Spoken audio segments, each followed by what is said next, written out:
Hi viewers, the video today will feature two impressive watches from Orient and Seiko, and these are both Panda Dial watches, and we're going to compare them head to head.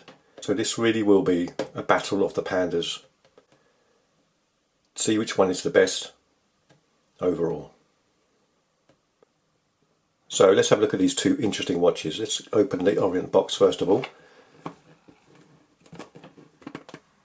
Now this is the Orient Neo 70's Panda Dial quartz movement watch.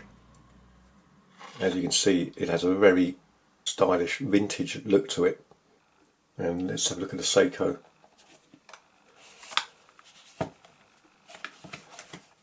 Now this is also a quartz. This is the Seiko. This one is actually solar powered.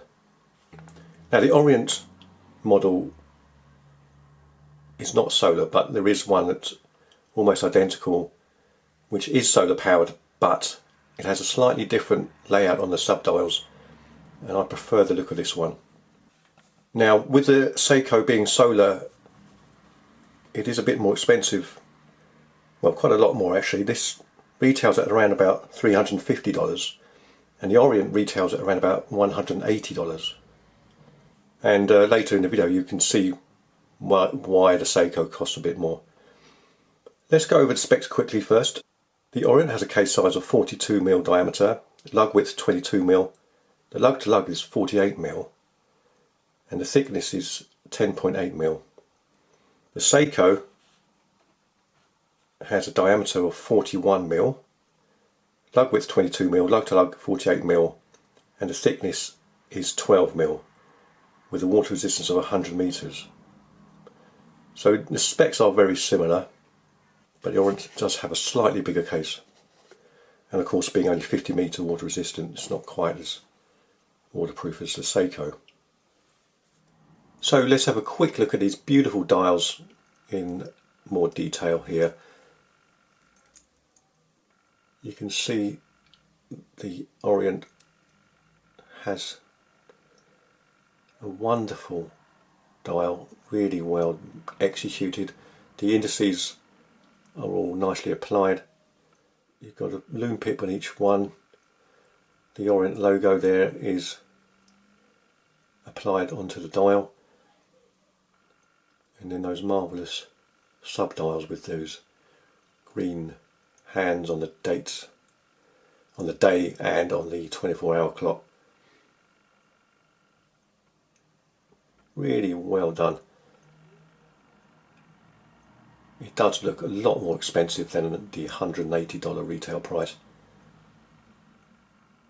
The casework is done well. The crown is not signed though, but the polishing on the sides is lovely. The brush polishing on the top of the lugs is done very well too. There's a screw down case back.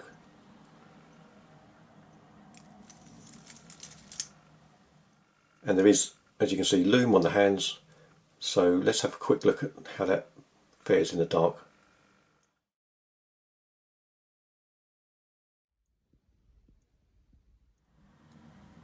It's beautiful, absolutely stunning dial. Right, let's have a quick look at the Seiko. Very different to the Orient, but equally attractive. There is quite a lot going on there. That honeycomb texture is really very interesting. See the way it changes in the light. Do like that. Just get the second hand going. You can see that black second hand is so thin, makes it very difficult to see.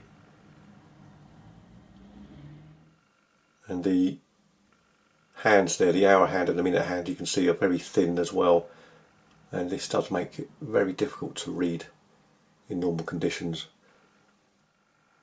But other than that, it is really well executed. Beautiful dial, absolutely stunning. See the Seiko logo is applied onto the dial as well. The date window is tiny.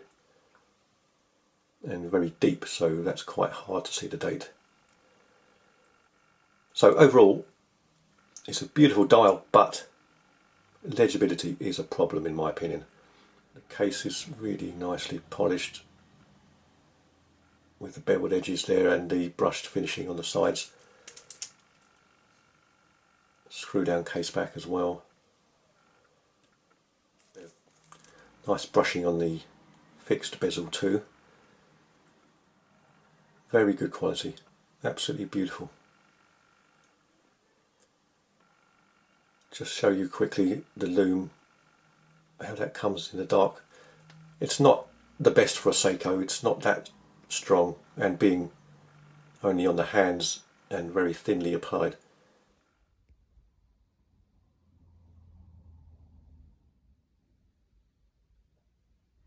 So there we have it, that's the Seiko, absolutely stunning. Now let's quickly talk about Panda Dial watches. For some reason they're extremely popular. I'm a big fan of them as well. Can't quite explain what it is, but they're so alluring.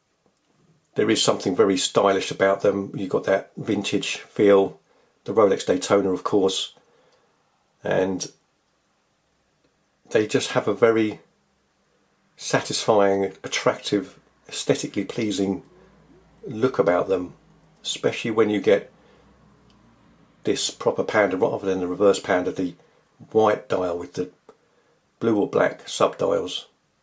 Just looks fantastic in my opinion, and it is an extremely popular and at the moment very trendy choice to have in watch dials right now. So let's have a look at these head to head and let the battle of the pandas commence.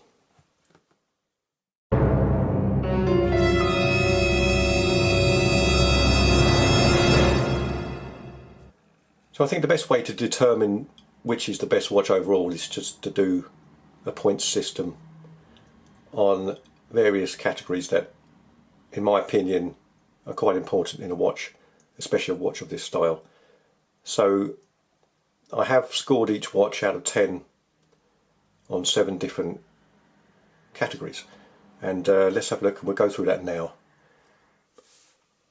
So as you can see, the criteria I've chosen for this contest is as follows. Number 1, design.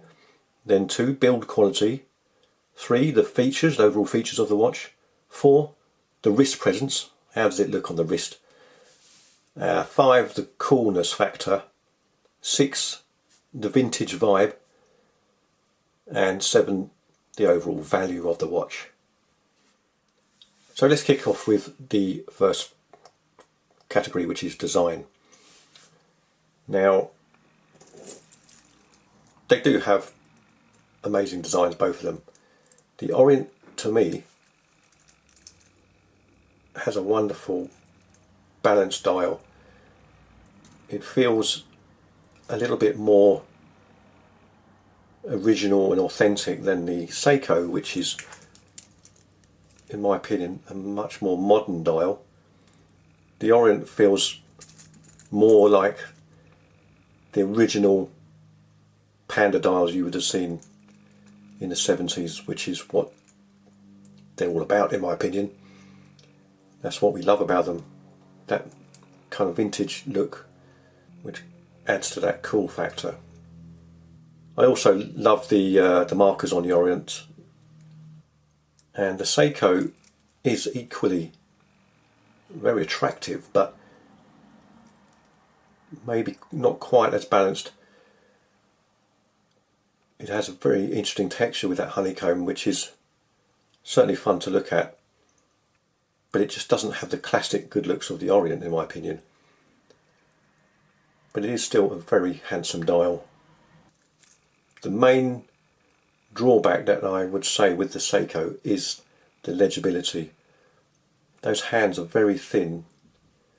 The second hand is extremely thin, and at certain times it is quite difficult to tell the time when you have a quick glance, especially when the hands are over their sub-dials.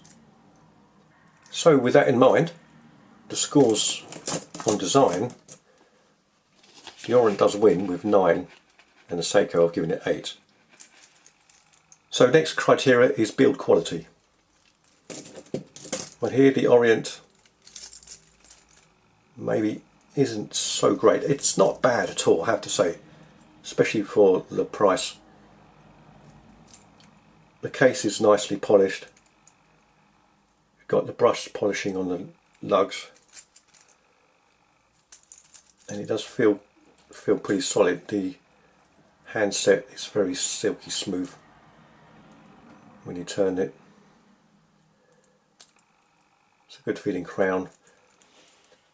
But the bracelet looks quite good, but it doesn't feel great.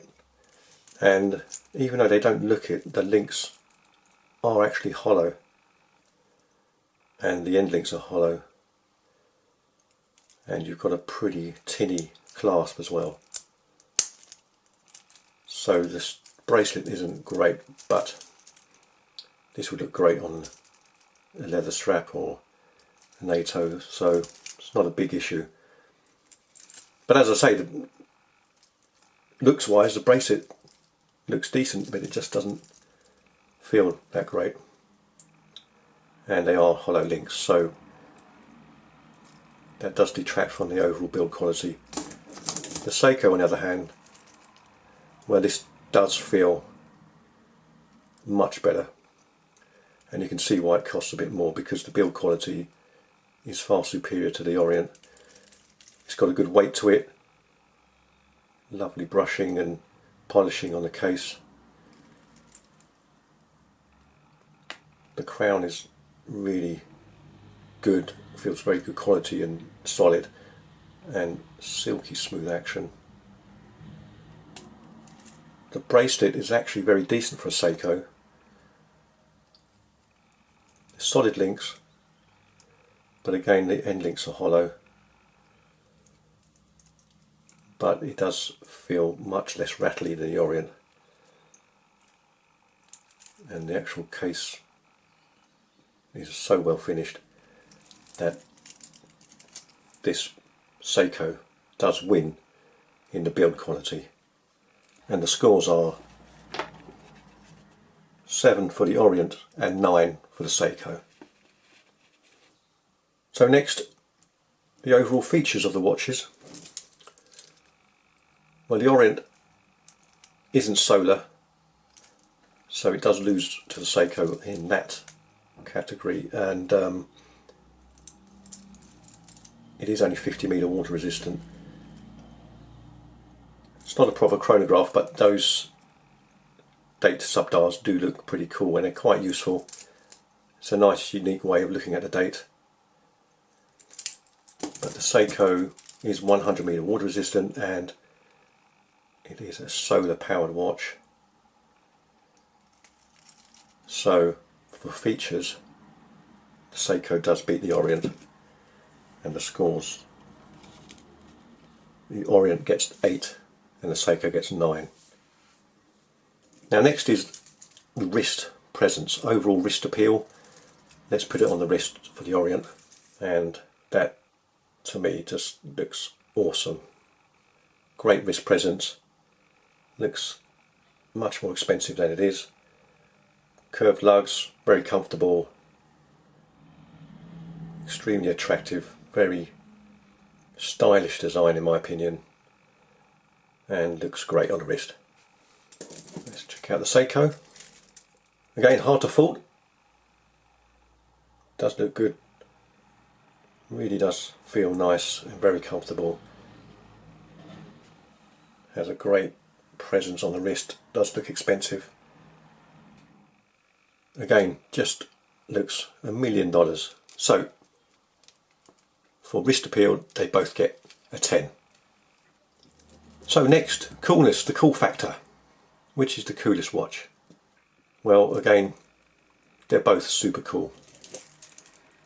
I really do love the dials on both of them. I love the shape of the case. And they are quite unique without being garish.